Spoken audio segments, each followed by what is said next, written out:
Friends, स्वागत है आप लोगों को अपनी यूट्यूब चैनल स्टडी स्टार में। दोस्तों, आज मैं क्लास 10th के साइंस के बहुत ही महत्वपूर्ण ऑब्जेक्टिव लेकर आया हूं, तो आप लोग वीडियो को पूरा अंत तक देखें, क्योंकि आप लोगों को जो है सो परीक्षा बहुत ही निकट आ गया है। इसीलिए आप लोग वीडियो को बिना स्किप किए हुए पूरा अंत तक देखें, ठीक है। और वीडियो पसंद आए तो लाइक कीजिएगा और अपने दोस्तों को भी शेयर कर दीजिए। तो चलिए चलते हैं। क्वेश्चन 1 है कि पौधे में जनन अंग कहाँ पाए जाते हैं, ठीक है। पौधे में जो है सो जनन अंग कहाँ पाया जाता है, तो पुष्प में पाया जाता है। आंसर हो जाएगा बी। उसके बाद है कि प्रकाश संश्लेषण की क्रिया होती है। प्रकाश संश्लेषण की क्रिया होती है तो प्रकाश संश्लेषण की क्रिया जो है पेड़ पौधा में होता है, ठीक है। वो की तो हरा पेड़ पौधा में, तो हरे पौधे में। आंसर हो जाएगा डी। उसके बाद है कि प्रकाश संश्लेषण की क्रिया में, ठीक है, प्रकाश संश्लेषण की क्रिया में ऑक्सीजन किससे बाहर निकलता है। ऑक्सीजन जो है सो किससे बाहर निकलता है, तो कार्बन डाइऑक्साइड से जो है सो ऑक्सीजन निकलता है। उसके बाद है कि जठर ग्रंथियाँ कहाँ पाई जाती है। जठर ग्रंथियाँ जो है सो कहाँ पाई जाती है, तो यकृत यानी कि लीवर में पाया जाता है। उसके बाद है कि ग्लाइकोसिस, ठीक है, ग्लाइकोलिसिस की प्रक्रिया संपन्न होती है। ग्लाइकोलिसिस की प्रक्रिया जो है सो संपन्न होती है तो कोशिका द्रव में होता है। आंसर हो जाएगा डी। इसे आगे बढ़ने से पहले कि आप लोग जो है सो ऐसे ही VVI ऑब्जेक्टिव देखने के लिए हमारे यूट्यूब चैनल स्टडी स्टार को सब्सक्राइब जल्द से जल्द कर ले, ठीक है। तो चलिए चलते हैं। अगला है कि इथाइल अल्कोहल किस प्रकार के श्वसन से बनता है। इथाइल अल्कोहल जो है सो किस प्रकार के श्वसन से बनता है, तो अवायवीय श्वसन से। आंसर हो जाएगा बी। 6 का आंसर हो जाएगा बी। उसके बाद है कि सबसे छोटी अंतःस्रावी ग्रंथि कौन है, ठीक है। कह रहा है कि सबसे छोटी अंतःस्रावी ग्रंथि है तो कौन है, तो पिट्यूटरी ग्रंथि। आंसर हो जाएगा बी। उसके बाद है कि पौधों के वायवीय भागों में जल के ह्रास की क्रिया कहलाती है, ठीक है। पौधे के वायवीय भागों में जल के ह्रास की क्रिया कहलाती है, तो क्या कहलाती है, तो बाष्प उत्सर्जन कहलाती है। उसके बाद है कि घेंघा रोग जो है सो पनपता है, तो किससे पनपता है। घेंघा रोग पनपता है तो आयोडीन की कमी से जो है सो पनपता है। उसके बाद है कि रक्त में हल्के पीले रंग के चिपचिपा द्रव को कहते हैं।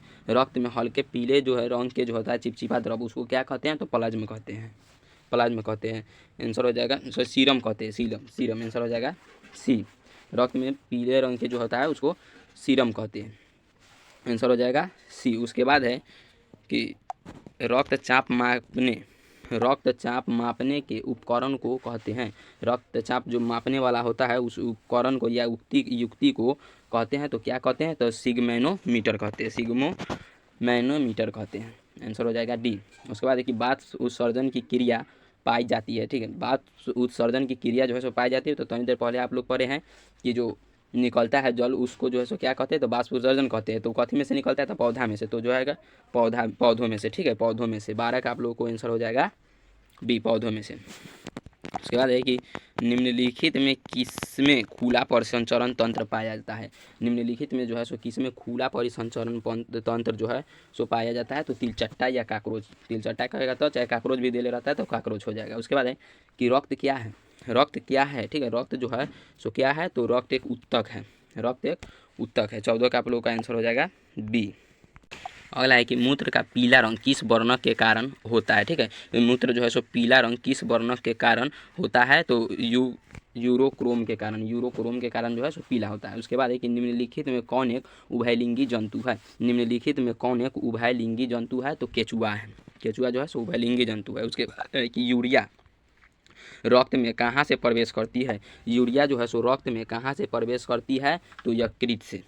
यूरिया जो है सो रक्त में कहाँ से प्रवेश करता है, तो यकृत से करता है। आंसर हो जाएगा सी। उसके बाद है कि जैव आवर्धन प्रदर्शित करने वाला रसायन है। जैव आवर्धन प्रदर्शित करने वाला रसायन जो है सो क्या है, तो DDT है। DDT ATP को दे देता है कि ATP को कहते हैं तो जैव ऊर्जा कहते हैं। ATP को जैव ऊर्जा कहते हैं। उसके बाद है कि निम्नलिखित में से कौन एक प्राथमिक उपभोक्ता है। देखिए, निम्नलिखित में से कौन एक प्राथमिक उपभोक्ता है, तो शाकाहारी जो है सो प्राथमिक उपभोक्ता है। उसके बाद है कि निम्नलिखित में कौन एक भूमिगत जल का उदाहरण है। निम्नलिखित में से कौन जो है सो एक भूमिगत जल का उदाहरण है, तो कुआं जो है सो सबसे अच्छा है। उसके बाद है कि प्राकृतिक चुनाव द्वारा, ठीक है, प्राकृतिक चुनाव द्वारा जीवों का विकास कहलाता है। प्राकृतिक चुनाव द्वारा जीवों का विकास क्या कहता है, तो डार्विनवाद कहलाता है। डार्विनवाद। उसके बाद है कि हरे पौधे कहलाते हैं। हरे पौधे जो है सो क्या कहलाते हैं, तो क्या कहलाते हैं, तो उत्पादक कहलाते हैं। उत्पादक। आंसर हो जाएगा सी। उसके बाद है कि अंडोत्सर्जन का कारण है, अंडोत्सर्जन का जो है सो कारण क्या है, ठीक है, अंडोत्सर्जन का कारण क्या है तो LH है, LH। तो इसका आप लोगों को आंसर हो जाएगा ए। उसके बाद है कि लैंगरहैंस की द्वीपिकाएँ कहाँ पाई जाती है, ठीक है, ये सब जो है सो बहुत ही VVI ऑब्जेक्टिव है। उस कह रहा है कि लैंगरहैंस की द्वीपिकाएँ कहाँ पाई जाती है, तो कहाँ पाई जाती है तो वृक्क में पाई जाती है, आंसर हो जाएगा डी, वृक्क में। उसके बाद है कि थायरॉक्सिन, थायरॉक्सिन हार्मोन में के संश्लेषण में निम्नलिखित में किसका होना आवश्यक है। थायरॉक्सिन हार्मोन में जो है सो संश्लेषण में निम्नलिखित में किसका होना आवश्यक है तो आयोडीन का होना बहुत ही आवश्यक है। उसके बाद है कि निश्चल कणिकाएँ पाई जाती है, निश्चल कणिकाएँ पाई जाती है तो किसमें पाई जाती है तो न्यूरॉन में, न्यूरॉन में पाई जाती है, आंसर हो जाएगा सी। उसके बाद है कि मानव मस्तिष्क का वजन होता है, ठीक है, मानव मस्तिष्क का जो है सो वजन कितना होता है, मानव मस्तिष्क का वजन जो है सो कितना होता है तो 1.2 kg से लेके 1.4 kg तक होता है, ठीक है, आंसर हो जाएगा आप लोगों को सी। 27 का आंसर हो जाएगा आप लोगों को सी। उसके बाद है कि निकट दृष्टि दोष अथवा दूर दृष्टि दोष के निवारण हेतु प्रयुक्त लेंस द्वारा बना प्रतिबिंब होता है। 28 के क्वेश्चन आप लोग ध्यान से सुनिए, कहता है कि निकट दृष्टि दोष अथवा दूर दृष्टि दोष के निवारण हेतु प्रयुक्त लेंस द्वारा बना प्रतिबिंब होता है। तो प्रतिबिंब पूछ रहा है कि कैसा होता है तो कैसा होता है तो काल्पनिक एवं सीधा होता है। जैसे काल्पनिक रहेगा तो सीधे होगा, काल्पनिक सीधा वास्तविक उल्टा, ठीक है, तो आंसर हो जाएगा बी। तब है कि साइड मिरर के रूप में निम्नलिखित में से कौन सा दर्पण जो है सो प्रयुक्त होता है। साइड मिरर के रूप में चाहिए कि गाड़ी के साइड मिरर के रूप में किस दर्पण का उपयोग किया जाता है तो आप लोग जो है सो आंसर कमेंट कीजिए। 29 का जो है ना सो आंसर आप लोग कमेंट करके बताइए कि साइड मिरर के रूप में जो है सो किस दर्पण का उपयोग किया जाता है, ठीक है, उत्तल दर्पण की अवतल दर्पण, अवतल लेंस, लेंस तो में होगा नहीं, लेंस दोनों जो है सो हम काट दिए, लेंस सी और डी काट दिए, तो आप लोगों को जो है ए और बी में जो है सो आप लोगों को डिसाइड करना है कि कौन हो जाएगा इसका आंसर। तो साइड मिरर के रूप में चाहे गाड़ी के साइड मिरर के रूप में कौन सा दर्पण का उपयोग होता है सो आप लोग आंसर कमेंट कीजिए, ठीक है, आप लोग 29 का आंसर कमेंट करके बताइए। उसके बाद है कि अवतल लेंस द्वारा, अगला है 30 नंबर कि अवतल लेंस द्वारा प्राप्त प्रतिबिंब होता है, अवतल लेंस द्वारा प्राप्त प्रतिबिंब होता है तो आभासी होता है, अवतल में आभासी, उत्तल में जो होता है से मतलब कि सही होता है। उसके बाद है कि ठीक है, अवतल में आभासी होता है, उत्तल में जो होता है वास्तविक होता है, ठीक है। उसके बाद देखिए कि ऊर्जा का एसआई मात्रक, देखिए कितना हल्का क्वेश्चन है कि ऊर्जा का एसआई मात्रक, तो आप लोग जो है सो एसआई मात्रक जो है सो ये सब याद कर लीजिएगा कि किसका जो है सो क्या एसआई मात्रक होता है, तो ठीक है, तो ऊर्जा का जो होता है सो जूल होता है, ऊर्जा का एसआई मात्रक जूल होता है, 31 का आप लोगों को आंसर हो जाएगा ए। उसके बाद है कि आकाश का नीला रंग होना किस परिघटना का परिणाम है, आकाश का जो है सो नीला रंग होना किस परिघटना का परिमाण है, किस परिघटना का परिमाण है तो परिकिरणन के कारण, परिकिरणन में अब बोलेगा कि वायुमंडल बोलता है कि आकाशीय जो होता है उसको हाँ चंद्रमा पर खड़े अंतरिक्ष यात्री को जो है सो आकाश कैसा प्रतीत होता है तो काला प्रतीत होता है, वहाँ पर जो है सो वायुमंडल नहीं होने के कारण वहाँ पर परिकिरणन नहीं होता है, यहाँ जो है सो परिकिरणन होता है जिसके कारण जो है सो आकाश हम लोगों को नीला दिखाई देता है, तो परिकिरणन के कारण, ठीक है, आंसर हो जाएगा बी।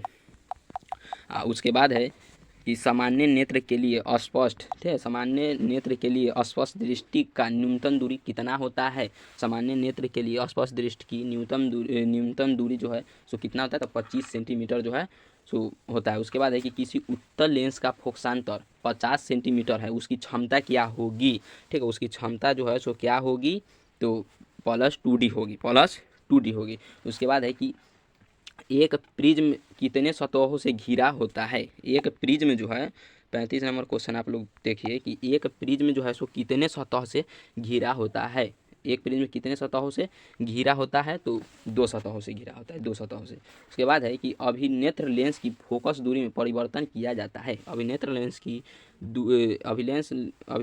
लेंस की फोकस दूरी में परिवर्तन किया जाता है तो किसके द्वारा परिवर्तन किया जाता है तो पश्चमाभि पेशिया द्वारा, आंसर हो जाएगा डी।